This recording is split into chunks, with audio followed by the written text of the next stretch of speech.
ബറക്കത്തിന്റെ കേന്ദ്രമാകാൻ അനാവശ്യങ്ങൾ വീട്ടിലുണ്ടാകരുത്. അനാവശ്യങ്ങൾ വീട്ടിലുണ്ടാകരുത്.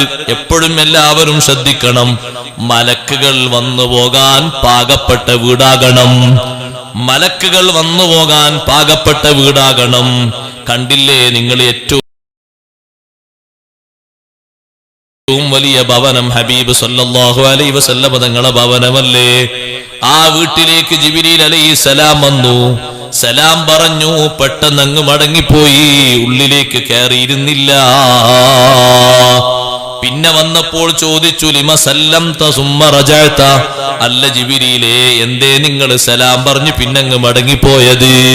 ജിബ്രീൽ അലൈഹിസ്സലാം പറഞ്ഞു, നബിയേ, ഇന്നി ലാ അദ്ഖുലു ബൈതൻ ഫീഹി സൂറ. ഞാനൊരു വീട്ടിൽ പ്രവേശിക്കാറില്ല.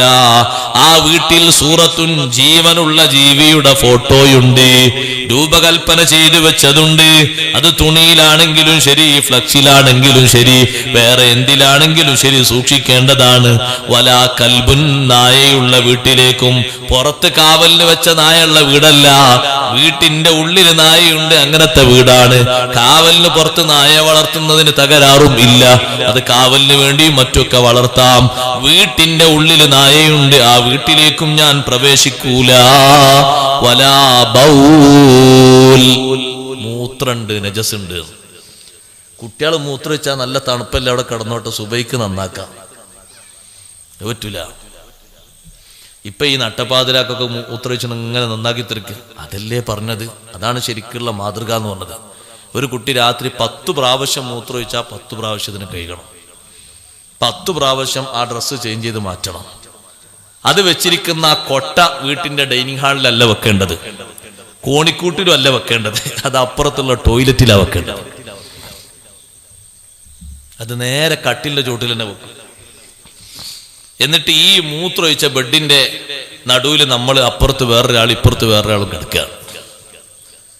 അതിനൊക്കെ മൂത്രമുള്ള വീട്ടിലേക്ക് കിടക്കൂല. അത് സ്വഹീഹായ ഹദീസാണ്, സ്വഹീഹുൽ ബുഖാരിയിലെ ഹദീസാണ് ഞാൻ നിങ്ങൾക്ക് ഈ ഓതി തരുന്നത്.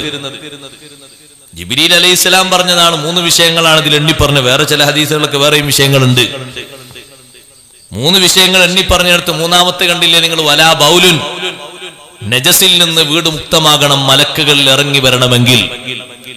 ഇത് വീട്ടിന്റെ ഉള്ളിലും വീട്ടിന്റെ എല്ലാ ഭാഗത്തും നേസ് മാറുന്നില്ല. അതെന്താ മാറാത്തത്? ഒരു കുട്ടി മൂത്രമൊഴിച്ചാൽ എങ്ങനെ വൃത്തിയാക്കുക? നന്നായി പഠിക്കണത്. നജസിൽ നിന്ന് വൃത്തിയായിട്ടില്ലെങ്കിൽ ഒരു നിസ്കാരം ശരിയാകൂല. ആണിൻ്റെയും ശരിയാവില്ല, പെണ്ണിൻ്റെയും. പിന്നല്ലേ മലക്കുകൾ വരല്? അവനാന്റെ നിസ്കാരം തന്നെ ശരിയാവില്ല. മലക്കുകൾ വരെ കിടക്കട്ടെ, ഈ ഫർലെങ്കിലൊന്നും ശരിയാണ്ടേ. ഒരു കുട്ടി മൂത്രമൊഴിച്ചു, എങ്ങനെ വൃത്തിയാക്കണം? സുബ്ഹാനല്ലാഹ്, മുമ്പ് ഞാനൊരു വീട്ടിലേക്ക് പോയി. എന്നെ അസറിന്റെ ചായക്ക് വിളിച്ചതാണ്. പോയത് വലിയ അനുഗ്രഹമായിരുന്നു പിന്നീട് മനസ്സിലായി. ഞാൻ ചെന്നപ്പോ ആ വീട്ടിന്റെ ഉമ്മ ആ വീട്ടിന്റെ വരാന്തയിൽ, ഓല വരാന്തയാണല്ലോ, ഇരിക്കുന്ന തരാറൊന്നുമില്ല. ഓല വരാന്തി പിന്നെ ഓരോ നമ്മളിരിക്കൂലല്ലോ. അപ്പൊ ഞാൻ അങ്ങോട്ട് വരുന്ന കണ്ടപ്പോ പെട്ടെന്ന് ഈ കുട്ടിനെ എടുത്ത് അങ്ങോട്ട് ഉള്ളിലേക്ക് പോയി. പോകുന്ന പോക്കിൽ കുട്ടി മൂത്രമൊഴിച്ചു. കുട്ടി മൂത്രമൊഴിച്ചപ്പോ ഈ വരാന്ത മുതൽ ഡൈനിങ് ഹാൾ മുതൽ അടുക്കള വരെ റോക്കറ്റ് പോയതുപോലെ മൂത്രം ഇങ്ങനെ വരിയായിട്ട്.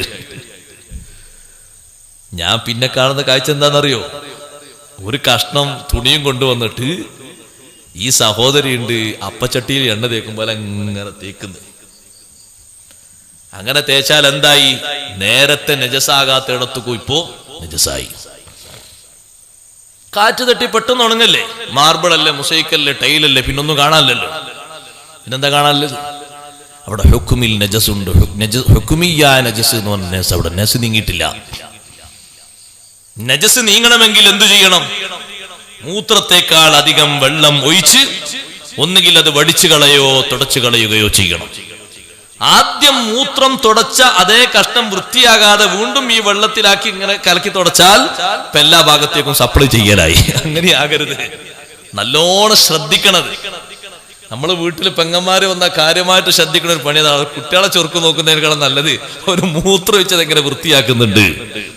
കാരണം നിസ്കരിക്കേണ്ട വീടാ, ഖുർആൻ ഓതേണ്ട വീടാ, മലക്കുകൾ ഇറങ്ങേണ്ട വീടാണ്. മൂത്രമുള്ള വീട്ടിലേക്ക് മലക്കുകൾ ഇറങ്ങൂല എന്ന് സയ്യിദുനാ റസൂലുള്ളാഹി സ്വല്ലല്ലാഹു അലൈഹി വസല്ലം തങ്ങളോട് പറയുന്നത് ആരാണ്? ജിബ്രീൽ അലൈഹിസ്സലാം. എന്തേ മുത്തുനബി തങ്ങളെ വീട്ടിൽ വന്ന് സലാം പറഞ്ഞ് മടങ്ങിപ്പോകാൻ കാരണം وذلك أن جروا الحسين أو الحسن رضي الله عنهما كان في البيت ഹസൻ ഹുസൈൻ റളിയല്ലാഹു അൻഹുമ കളിപ്പിക്കുന്ന ചെറിയൊരു പട്ടിക്കുട്ടിയുണ്ടായിരുന്നു.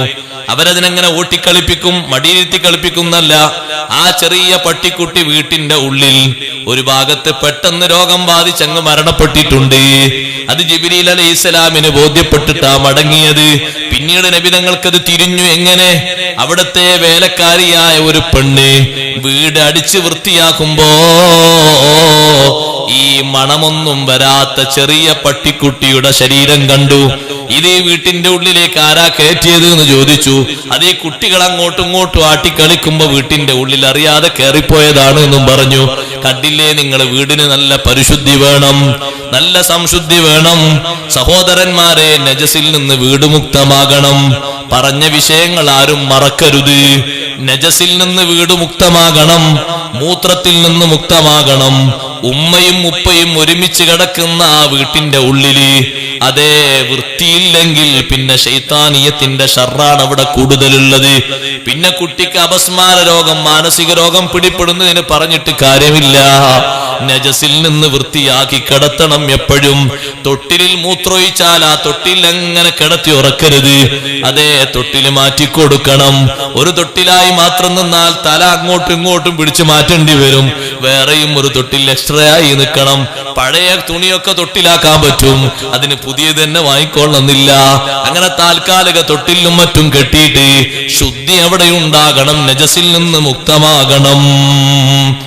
രൂപങ്ങളും നന്നായി ശ്രദ്ധിക്കേണ്ടതുണ്ട്. ബാപ്പയുടെ ഫോട്ടോയുണ്ട്, ഉമ്മയുടെ ഫോട്ടോയുണ്ട്, പെട്ടിക്കകത്ത് വെച്ചോ. പ്രദർശനത്തിന് വേണ്ടി ആരും തൂക്കിയിടേണ്ടതില്ല. കൂട്ടുകാരന്റെ കൂടെ ഹറമിൽ നിന്നെടുത്ത ഫോട്ടോയാണ്. ഹജറുൽ അസ്വദ് മുത്തുന്ന ഫോട്ടോ. ഇപ്പൊ ഫോട്ടോ എടുക്കാനല്ലേ അവിടേക്കൊക്കെ പോകുന്നത് പലരും. അവിടെ നിന്നെടുത്ത ഫോട്ടോയാണ്. കൊണ്ടുവന്ന് ഇവിടെ തൂക്കിയിടേണ്ട ആവശ്യമില്ല. 16-ാമത്തെ വയസ്സിൽ അതേ SSLC പാസ്സായപ്പോ കൂട്ടുകാരുടെ കൂടെ ഒരുമിച്ചെടുത്ത ഫോട്ടോ ആണ്. പിന്നീടും നിനക്ക് കാണാം. പെട്ടിന്റെ ഉള്ളിലേക്ക് വെച്ചോ, പ്രദർശിപ്പിക്കേണ്ടതില്ല. അതും ശ്രദ്ധിക്കേണ്ട, സൂക്ഷിക്കേണ്ട മാർഗമാണ്. മലക്കുകൾ വരണമെങ്കിൽ നല്ല പരിശുദ്ധി വേണം.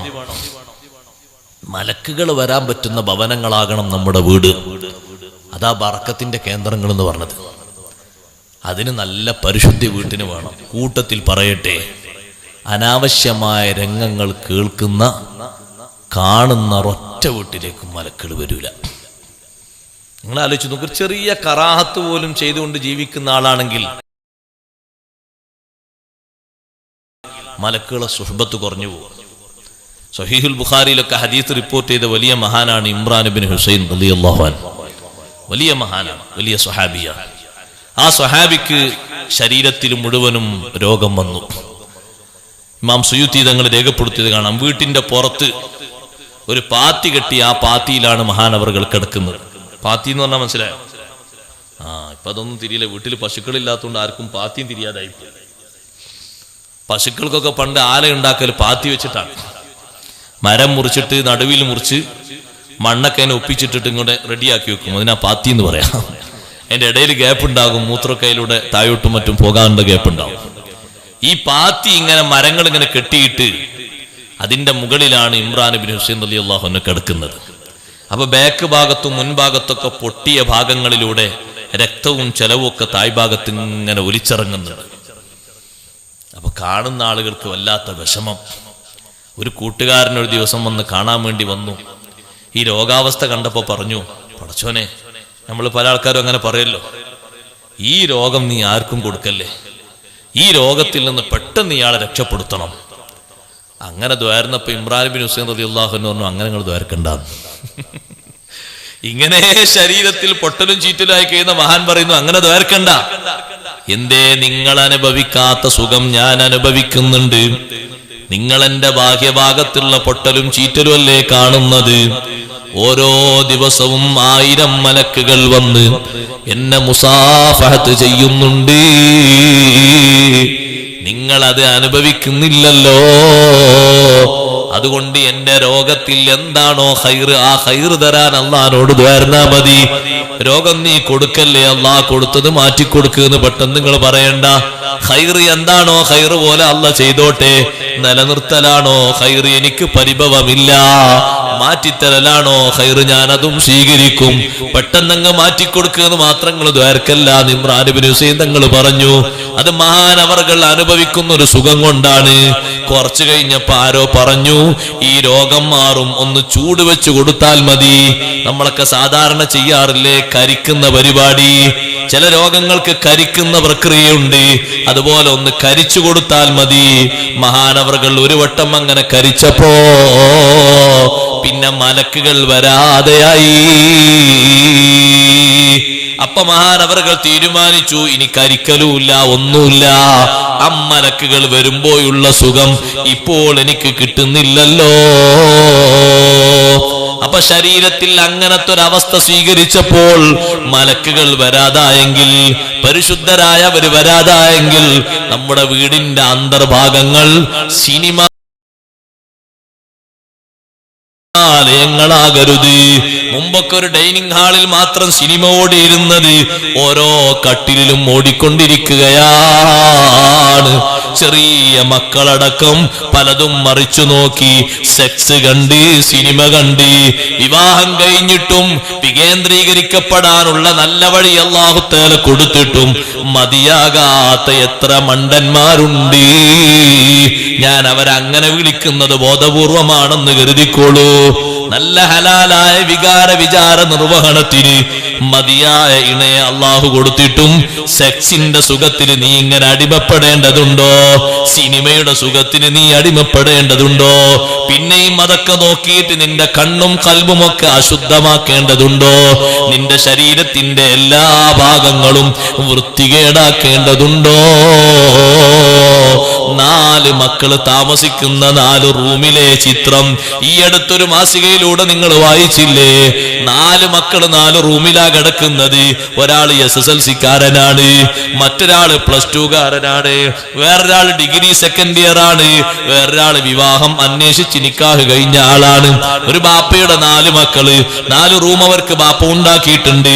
ബാപ്പയും ഉമ്മയും നല്ല ദീനിയായത് കൊണ്ടാണ് പെട്ടെന്ന് അറിഞ്ഞ് നന്നാക്കാൻ പറ്റിയത്. 4 പേരുടെ കയ്യിലും ചില്ലറ ജോലിയെടുത്ത് കിട്ടിയിട്ട് വാങ്ങിയ ഉപകരണങ്ങളുമായി 2 മണി സമയം വരെ സെക്സിന്റെ സല്ലാപമാണ്. ഉപ്പമാരെ ഉമ്മമാരെ നല്ലോണം കരുതണം. വീട്ടിലങ്ങ് നിങ്ങളൊരു യാസീനോതുമ്പോഴേക്ക് മലക്കങ്ങ് വരുമെന്ന് കരുതണ്ട. പരിശുദ്ധിക്ക് മറ്റൊരു കുറവുണ്ടോ? അവര് വരൂല. മുത്തുനബി സല്ലല്ലാഹു അലൈഹി വസല്ലം എത്ര വലിയ പരിശുദ്ധിയുള്ള നേതാവാണ്. കൂടെ നടക്കുന്ന ആളുകൾ നഖം വെട്ടാത്തത് കൊണ്ടല്ലേ 40 ദിവസത്തോളം ജിബ്രീൽ അലൈഹിസ്സലാം വരാതെയായത്. കൂടെ നടക്കുന്നവർ നഖം വെട്ടിയിട്ടില്ല, തങ്ങൾ വെട്ടാത്തത് കൊണ്ടല്ല. നഖം വെട്ടാതിരിക്കുക എന്നുള്ളത് പരിശുദ്ധിക്ക് കുറവാണ്. ചിലര് കാണാം തള്ളവരലും പിന്നെ ചെറിയ ചെറിയ വിരലൊക്കെ കൂടിയിട്ട് ഇങ്ങനെ കൂർപ്പിച്ചിങ്ങനെ നടക്കുന്നത് കാണാം. അവരെ കണ്ടാൽ തന്നെ ഒരു പേടിയാണ്. എന്തിനാന്ന് ചോദിക്കുമ്പോൾ പറയും അതൊന്നുമല്ല, വെറുതെ എന്ന് പറയും. ആവശ്യമില്ലാതെ അങ്ങനെ വളരാ. പിന്നെ എല്ലാം അങ്ങോട്ട് വളർത്തിക്കോട്ടെ, ഒന്നും വെട്ടണ്ട, അങ്ങനെ അങ്ങ് നീട്ടോട്ടെ. എല്ലാ രോമങ്ങളും എല്ലാ മുടിയും ഒന്നും ലെവലാക്കണ്ട. കക്ഷത്തെ രോമം അത് അങ്ങനെ നീണ്ടോട്ടെ, വേറെ സ്വകാര്യ സ്ഥലങ്ങളുള്ളത് അങ്ങനെ നീണ്ടോട്ടെ. അതുപോലെ തന്നെ മൂക്കിന്റെ ഉള്ളിലുള്ള മുടിയൊന്നും പറിക്കണ്ട, അങ്ങനെ നീണ്ടങ്ങ് പോയിക്കോട്ടെ. അതേ രൂപത്തിൽ മീശയും നീണ്ടോട്ടെ, താടിയൊക്കെ നീണ്ടോട്ടെ. അങ്ങനെയാണോ? അങ്ങനല്ലല്ലോ. അതിനൊക്കെ ഒരു സൗന്ദര്യാവസ്ഥ ഇസ്ലാം തന്നിട്ടില്ലേ? ഒരു പരിശുദ്ധാവസ്ഥ തന്നിട്ടില്ലേ? പിന്നെന്താ 2 നഖം മാത്രം ഇങ്ങനെ വെച്ചിരിക്കുന്നത്? അതിന്റെ ആവശ്യമില്ല. അങ്ങനെ വളർത്താൻ പാടില്ല, തെറ്റാണത്. അതുകൊണ്ട് അഥവാ ഏതെങ്കിലും ആളെ ഒന്ന് തോണ്ടിയിട്ട് അയാൾക്ക് മുറിവ് പറ്റിയിട്ട് ആ മുറിവ് പോയി നോക്കുമ്പോൾ നല്ല പോയസം അതിൽ കടന്നിട്ടുണ്ടെങ്കിൽ ചികിത്സക്കുള്ള തീർത്തും പണം ഇവൻ കൊടുക്കണം എന്നാണ് ഇസ്ലാമിന്റെ ഹുക്കം. ആ ചികിത്സക്ക് ഡോക്ടർ പറഞ്ഞ് 10,000 റുപ്യ വേണോ മരുന്നിന് മറ്റൊക്കെ പറഞ്ഞാൽ ഈ തോണ്ടി ചങ്ങായി കൊണ്ടേ കൊടുക്കണത്. ഓനാടാരെങ്ങനെ വളർത്താൻ പറഞ്ഞത്? പരിശുദ്ധിക്ക് കുറവാണ്. കൂടെ നടക്കുന്നവർ നഖം വെട്ടാത്തത് കൊണ്ട് ജിബ്രീൽ അലൈഹിസ്സലാം വന്നില്ല എന്ന് പറഞ്ഞാൽ എത്ര വലിയ, നിങ്ങളൊന്ന് ആലോചിച്ചു. നബി സല്ലല്ലാഹു അലൈഹി വസല്ലം കുറവുണ്ടോ? വീട്ടിന്റെ ഉള്ളിൽ ഒരിക്കലും സിനിമ കാണുന്ന കേന്ദ്രങ്ങളാകരുത്. വീട്ടിന്റെ ഉള്ളിൽ അങ്ങനത്തെ ഒരു കേന്ദ്രമാകരുത്. ഒരു ചിത്രം ഉള്ള ഒരു വിരി, നല്ല മോഡലുള്ള വിരി, മൺകൊണ്ട് മാത്രം, കളിമണ്ണ് കൊണ്ടും കട്ട കൊണ്ടും നിർമ്മിച്ച 7 മുഴം വീതിയും 9 മുഴം നീളവുമുള്ള ചെറിയ റൂം. അത് ആരുടെ വീടാ? മുഹമ്മദ് റസൂലുള്ളാഹി സ്വല്ലല്ലാഹു അലൈഹി വസല്ലമയുടെ വീടാ. ആയിഷ ബീവി റളിയല്ലാഹു അൻഹ താമസിക്കുന്ന വീടാണ്. ആ വീട്ടിൽ തങ്ങൾ ഒരു ദിവസം കയറി വന്നപ്പോ ചിത്രങ്ങളുള്ള ഒരു തലയിണ, നല്ല കാണാൻ നല്ല ചൊറുക്കുണ്ട്, ഒരു തലയിണ ഇങ്ങനെ കട്ടിലുമേൽ ഇങ്ങനെ ശരിയാക്കി വെച്ചിട്ടുണ്ട്. തങ്ങൾ വാതിൽക്കൽ ഒറ്റ നൃത്തം, വാതിലിന്റെ ഇടയിൽ. സാധാരണ വന്നാൽ അങ്ങനല്ല, സലാം പറയും, വിശേഷങ്ങൾ ചോദിക്കും. ആയിഷ ബീവി എന്ത് പണിയിലാ നോക്കും. എന്തേലും പണി അപ്പുറത്ത് ചെയ്യാനുണ്ടെങ്കിൽ ഡ്രസ്സ് മാറ്റി ചേഞ്ച് ചെയ്ത് വേറെ ഡ്രസ്സ് എടുത്ത് ആൾക്കാരൊന്നും വന്നിട്ട് അവിടെ നേരത്തെ കാത്തിരിപ്പില്ലെങ്കിൽ ആയിഷ ബീവി റളിയല്ലാഹു അൻഹ കൂടെ കൂടിക്കൊടുക്കും. അങ്ങനെയാണ് നിത്യ പതിവ്. ഈ പതിവ് മാറ്റിയിട്ട് ഒരു അനക്കുമില്ല, ഒന്നുമില്ല. വജഅല യതഗയ്യറു വജൂഹു, മുഖത്തിങ്ങനെ കളറ് മാറുന്നത് ആയിഷ റളിയല്ലാഹു അൻഹ കണ്ടു തുടങ്ങി. മഹദി ചോദിച്ചു, മാലനാ യാ റസൂലല്ലാഹ്, അല്ലാഹുവിന്റെ റസൂലേ ഞങ്ങൾക്ക് എന്തു പറ്റി? തങ്ങൾ ചോദിച്ചു, മാബാലു ഹാദിഹിൽ വിസാദ, ഈ തലയിണയുടെ അവസ്ഥ എന്താണ്? ആരാണ് ഈ തലയിണ ഇങ്ങനെ വെച്ചത്? ആ തലയിണയിൽ എന്താണുള്ളത്? ജീവനുള്ള ജീവിയുടെ ചിത്രങ്ങളാണ്. കാണാൻ നല്ല കൗതുകമുള്ള തലയിണയാണ്. പക്ഷിയുടെ ചിത്രമുണ്ട്, കാക്കയുടെ ചിത്രമുണ്ട്, പലതിന്റെയും ചിത്രമുണ്ട്. അങ്ങനെ തുന്നിപ്പിടിപ്പിച്ച് നല്ല എംബ്രോയിഡറിംഗ് ഒക്കെ ചെയ്ത് കൊണ്ടുവന്ന് വെച്ചതാണ്. ആരോ ഹദിയ കൊണ്ടുവന്നതാണ്. ആ സമയത്ത് ആയിഷ ബീവി റളിയല്ലാഹു അൻഹ പറഞ്ഞു, നബിയെ ഞാൻ തന്നെയാണ് വെച്ചത്. തങ്ങൾ വന്നിട്ടൊന്ന് ചാരിയിരുന്നോട്ടെ, കാണാൻ നല്ല ചൊറുക്കുണ്ടല്ലോ എന്ന് കരുതി ഹദിയ കിട്ടിയത് അങ്ങനെ വെച്ചതാണ്. ഉടനെ തങ്ങളെ മറുപടി, അമാ അലിംതി അന്നൽ മലായികത ലാ തദ്ഖുലു ബൈതൻ ഫീഹി സൂറാ, ഇതുപോലെ ചിത്രങ്ങളുള്ള വീട്ടിൽ മലക്കുകൾ പ്രവേശിക്കൂലാന്ന് നിങ്ങൾക്കറിയൂലേ? അതുകൊണ്ട് എടുത്തു മാറ്റണേ. മഹദി ഉടനെ അത് എടുത്തു മാറ്റി എന്ന് ഹദീസിൽ കാണാം. സഹോദരങ്ങളെ, നിസാരമാക്കുന്ന രൂപത്തിലല്ല, ബഹുമാനപ്പെടുത്തുന്ന രൂപത്തിലുള്ള ആ രൂപത്തിലുള്ള ചെയ്തികളും മറ്റൊന്നും പാടില്ല. നമ്മളെപ്പോഴും സൂക്ഷിക്കേണ്ടതാണ്. ആ വീട്ടിൽ ബറക്കത്തിന്റെ കേന്ദ്രമാകാൻ എപ്പോഴും സൂക്ഷിക്കേണ്ട മറ്റൊരു കാര്യമുണ്ട്. അനാവശ്യങ്ങൾ കുറയാൻ, കുട്ടികൾ നന്നാവാൻ പഴയകാലത്തെ വീട്ടിലൊക്കെയുണ്ട്. ഞാനത് പറയുമ്പോൾ നിങ്ങളൊക്കെ പറയും എന്റെ വീട്ടിലുണ്ടായിരുന്നു. തറവാട്ട് വീട്ടിൽ താമസിച്ച കുറെ ആളുകൾ ഇവിടെ ഞാൻ കാണുന്നുണ്ട്, വല്യപ്പാരും വല്യമാരും കൂടെ. സുബഹി നിസ്കാരം കഴിഞ്ഞ ഒരു ക്യാബിനറ്റ് യോഗം നടക്കും പോലെയാണ് അവിടെ. എന്താ, വല്യപ്പാന്റെ കയ്യിൽ ഒരു തസ്ബീഹ് മാല ഉണ്ടാവും. മുപ്പർ കുറെ ഔറാദ് ചെല്ലാണ്ടായിട്ടാണ്. വല്യമ്മാന്റെ കയ്യിൽ ഒരു ഏടുണ്ടാവും, അതിൽ കുറെ അസ്മാഉൽ ഹുസ്ന, അതുപോലെ കുറെ സ്വലാത്ത്, അതൊക്കെ ചെല്ലാണ്ടാവും പതിവ് പോലെ. പണിക്ക് പോകുന്ന മക്കൾ, അന്നത്തെ വീട്ടിലൊക്കെ 3-4 കുട്ടികളായ മക്കൾ വേർപിരിഞ്ഞു പോയിട്ടുണ്ടാകൂല പഴയ കാലത്തെ വീട്ടിൽ.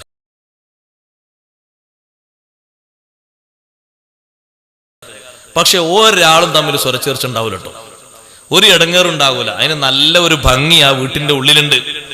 അന്നത്തെ വീടെങ്ങനെ, ഈ സ്റ്റേജ് പോലത്തെ വലുപ്പമുള്ള, അല്ലെങ്കിൽ ഇതിന്റെ പകുതി വലുപ്പമുള്ള റൂം, അതിലൊരു കട്ടിലുണ്ട്. ആ കട്ടില് മൂത്ത മകനും ആ മകന്റെ ഭാര്യയുണ്ട്. താഴെ കുറെ കോസടി വിരിക്കും. ഒരു ഭാഗത്ത് ഒരു മോന്, മറ്റേ ഭാഗത്ത് മറ്റൊരു മോന്, ഈ ഭാഗത്തൊരു മോന്, ഒക്കെ ആ റൂമിന്റെ ഉള്ളിലാ. അതേപോലെ അപ്പുറത്തെ റൂം, ഇപ്പുറത്തെ റൂം, 4 മക്കളും അവിടെ തന്നെ. അവരൊക്കെ പണിക്ക് പോകുന്നുണ്ട്, വീട് വെക്കാൻ സ്ഥലങ്ങളൊക്കെ ഉണ്ട്, സൗകര്യപ്പെടുമ്പോ വെക്കും, ആരും പോകാത്തവരല്ല. പക്ഷെ ഈ ഐക്യത്തിൽ കൂടുന്ന ആ വീട്ടിൽ ഒരിക്കൽ പോലും ഒരു കറിയിലെ ഉപ്പിന്റെ കുറവിന്റെ പേരിൽ പോലും അസ്വാരസ്യങ്ങൾ ഉണ്ടായിട്ടില്ല. എന്തേ കാരണം?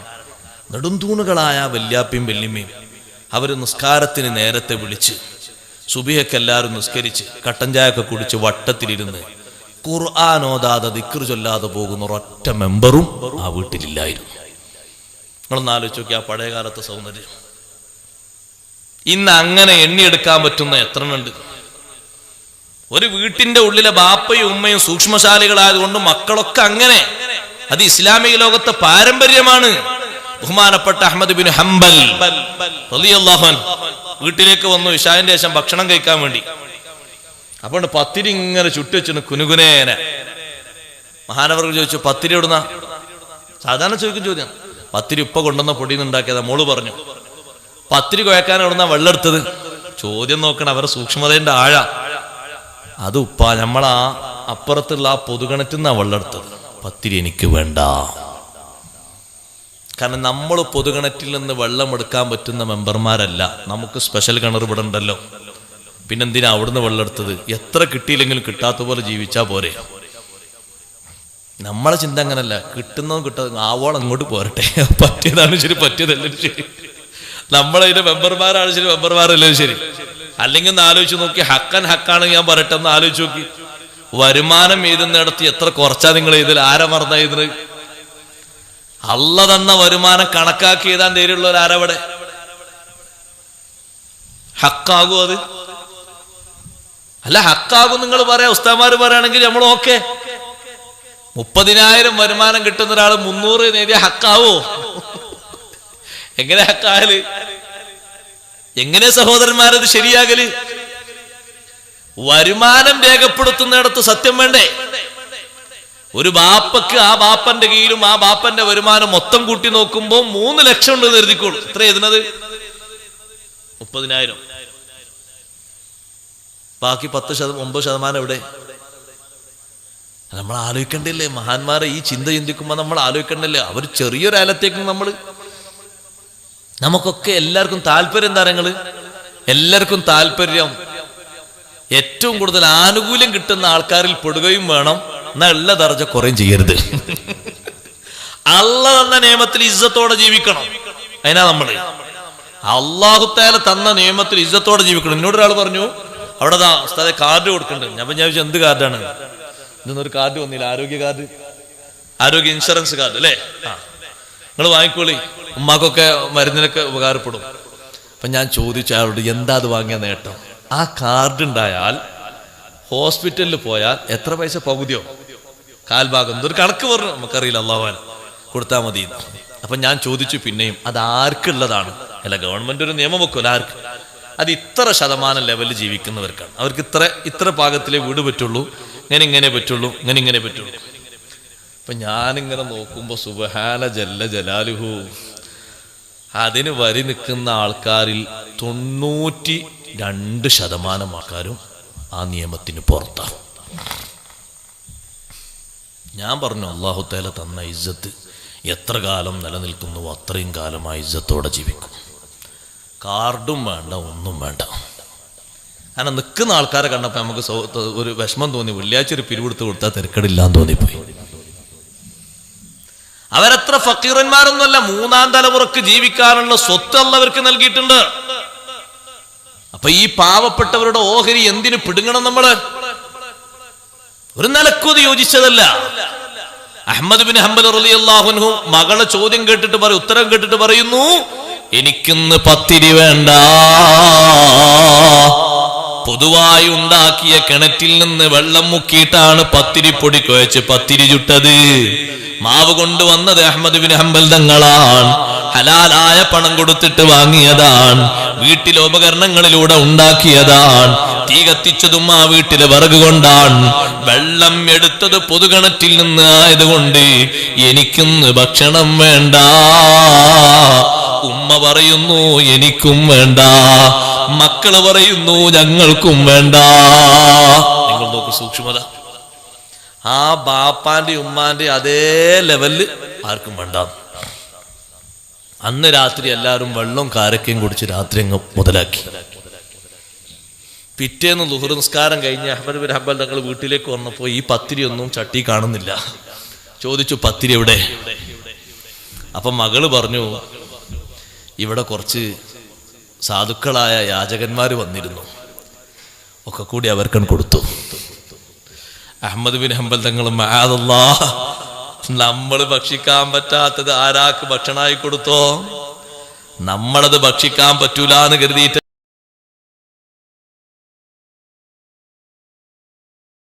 മാറ്റി നിർത്തിയത്, ഇത് വേറൊരാൾക്ക് വിട്ടുകൊടുത്തോ? അങ്ങനെയുണ്ട് ചില ആൾക്കാർ. അത് പറ്റൂല കേട്ടോ. ഏത് വീട്ടിൽ കോഴി ചത്തുപോയി, ഞമ്മ കൂട്ടാൻ പറ്റൂല, മറ്റാരെ വെച്ച് കൊടുത്താൽ മതി. പറ്റൂല, പറ്റൂലത്, ആ ഏർപ്പാട് പറ്റൂല. ശരീഅത്തിനെതിരാ. നമ്മോടുള്ള ഹുക്കുമ് അവരോടും കൽപ്പനയുണ്ട്. അറുത്തിട്ടല്ലേ നമ്മൾ ഭക്ഷിക്കേണ്ടത്, ആ അറുത്ത് തന്നെയാണ് നമ്മൾ അവർക്കും തീറ്റിക്കേണ്ടത്. അപ്പൊ നമ്മൾ അറക്കാൻ വേണ്ടി ഇങ്ങനെ പിടിച്ചു നോക്കുമ്പോഴേക്ക് സംഗതി പണിയായിപ്പോയി. അപ്പൊ അതിന് പിന്നെ ഹയാത്ത് മുസ്തഖിറ ഒന്നുമില്ല. അപ്പൊ പിന്നെ അത് അറുത്തിട്ടും കാര്യമില്ല, ഒന്നും കാര്യമില്ല, ഉപയോഗിക്കാനും പറ്റൂല. അതങ്ങ് പടഞ്ഞു തീർന്നുപോയി കൊടുക്കുമ്പോഴേക്ക്. അപ്പൊ എന്നാ ഞാൻ അതിനെ കുഴിച്ചിടണ്ട, മറ്റേ കൊടുത്താൽ മതി. ആർക്ക് കൊടുക്കണേ? ആർക്കത് കൊടുക്കാൻ പറ്റും? ഒരൊറ്റ കുട്ടി കൊടുക്കാൻ പറ്റൂല. കുഴിച്ചിടണം അവിടെ. അങ്ങനെ ഉണ്ടോന്ന് മുമ്പ് ചെറുപ്പക്കാരെ കൂടിയിട്ട് പിന്നെ എന്തോ ഒരു കടിക്കണ ജീവിയാന്നിട്ട് അടിച്ച് ശരിയാക്കി നോക്കുമ്പോ പന്യ. അപ്പൊ അവരൊരു കുഴിച്ചിട്ട് മറ്റാക്ക് വിളിച്ചു കൊടുത്താൽ മതി, ഞമ്മക്ക് എന്തേലും ഒരു വെള്ളത്തിനുള്ള പൈസ അയാൾ തന്നോടും. പറ്റൂല സഹോദരങ്ങളെ, ആർക്കും കൊടുക്കാൻ പറ്റൂല. നമ്മളോടുള്ള വിശുദ്ധമായ കൽപ്പന കൊണ്ട് അവരോട് കൽപ്പനയുണ്ട്. അത് നമ്മൾ കൊടുക്കുമ്പോഴും പാലിക്കേണ്ടതാണ്. അഹ്മദ് ബിൻ ഹംബൽ തങ്ങൾ പത്തിരിയൊക്കെ യാചകന്മാർക്ക് കൊടുത്തു എന്ന് പറഞ്ഞപ്പോ മഹാനവറുകൾ അൽഹംദുലില്ലാഹ് എന്ന് പറഞ്ഞ് വീട്ടിലിരിക്കല്ല, പുറത്തിറങ്ങിപ്പോയി അവരെ അന്വേഷിച്ചു പോവുകയാണ്. സൂക്ഷ്മതയുടെ പാഠം പഠിക്കണം നമ്മൾ. ബാപ്പ ഉമ്മമാരുടെ ആത്മീയമായ പുരോഗതി കൊണ്ട് ആ വീട്ടിൽ വളരുന്ന ജനിക്കുന്ന പേരമക്കൾക്കടക്കം എല്ലാവർക്കും പരിശുദ്ധിയാണ്. പഴയകാലത്ത് അങ്ങനെ ഒരു സാഹചര്യം ഉണ്ടായിരുന്നു. ഇന്നും അത് നിലനിൽക്കുന്ന ഒറ്റപ്പെട്ട ഭവനങ്ങളൊക്കെയുണ്ട്. അള്ളാഹു നമ്മുടെ വീടുകൾ അത്തരത്തിൽ കേന്ദ്രങ്ങളാക്കി മാറ്റിത്തരട്ടെ. സുബ്ഹി നിസ്കാരം കഴിഞ്ഞ് പള്ളിയിൽ നിന്ന് പോകുന്ന ഉപ്പ പള്ളിയിൽ ഖുർആൻ ഓതാൻ നിൽക്കാതെ വീട്ടിലേക്ക് പോവുകയാണ്. മക്കളെ കൂടെ പെൺമക്കളുണ്ട്, ആൺമക്കളുണ്ട്. എല്ലാവരും ഒരു മേശക്ക് ചുറ്റുമിരുന്ന് ഖുർആൻ ഓതുകയാണ്. 10 മിനിറ്റ് ആണെങ്കിൽ ആ 10 മിനിറ്റ് ആ വീട്ടിലെ ബറക്കത്ത് ചെറുതല്ല. എത്ര കണ്ട് ഓതുന്നുവോ അത്ര കണ്ട് ബറക്കത്തുണ്ട്. അഹ്മദ് ബിൻ ഹംബൽ തങ്ങൾ തെരഞ്ഞു പോവുകയാണ്. ഒരു ഭാഗത്ത് യാചകന്മാരിങ്ങനെ കൂടി നിൽക്കുന്നുണ്ട്. അവരാണെന്ന് തോന്നി. അവരോട് ചോദിച്ചു, നിങ്ങൾ എന്റെ വീട്ടിൽ പോയിരുന്നോ? അവര് പറഞ്ഞു, അതെ ഉസ്താദെ, നിങ്ങളുടെ വീട്ടിൽ പോയിരുന്നു. നിങ്ങൾക്ക് അവിടുന്ന് വല്ലതും കിട്ടിയോ? പത്തിരി കിട്ടിയിട്ടുണ്ട്. മുഴുവനും കിട്ടിയോ? മുഴുവനും കിട്ടിയിട്ടുണ്ട്. നിങ്ങൾ അതെന്ത് ചെയ്തു? അപ്പൊ അവരെ കൂട്ടത്തിൽ ഒരാൾ പറഞ്ഞു, തലവനായ ഒരാൾ പറഞ്ഞു, ഇത്രയധികം പത്തിരി കിട്ടിയപ്പോ ഞങ്ങളെ കൂട്ടത്തിൽ ഒരാൾ പറഞ്ഞു, നമ്മൾ നേരത്തെ ഈ വീട്ടിൽ വന്നിട്ടുണ്ടല്ലോ. ഉണ്ട്. അന്നൊക്കെ എത്ര കിട്ടിയത്? ഭക്ഷണം കഴിച്ച് 2 or 3 പത്തിരി ബാക്കി ഉണ്ടാവും, അത്രല്ലേ കിട്ടിയിട്ടുള്ളൂ. ഇത്രത്തോളം പത്തിരി ഈ വീട്ടിൽ നിന്ന് നമുക്ക് തന്നപ്പോ അവർക്ക് തിന്നാൻ പറ്റാത്ത എന്തോ ഒരു സാഹചര്യം വന്നിട്ടുണ്ട്, അതുകൊണ്ട് തന്നതായിരിക്കും മനസ്സിലാക്കി. ഞങ്ങളാരും തിന്നീല. അൽഹംദുലില്ലാഹ്. മഹാനവറുകൾ ഉറക്കെ പറഞ്ഞു, അൽഹംദുലില്ലാഹ്, അല്ലാഹ് എന്നെ രക്ഷപ്പെടുത്തി. ഞങ്ങൾ ഭക്ഷിക്കാതെ വെച്ച സൂക്ഷ്മത നിങ്ങൾ നോക്കി. യാചകന്മാരിലേക്ക് വരെ സൂക്ഷ്മതയായി മാറിയില്ലേ? എത്ര വലിയ സൂക്ഷ്മതയുടെ തെളിവാണത്. ബാപ്പയും ഉമ്മയും ഉത്കൃഷ്ടരാണെങ്കിൽ, അവരാത്മീയമായ ഉത്കർഷത്തിൽ ജീവിക്കുന്നവരാണെങ്കിൽ,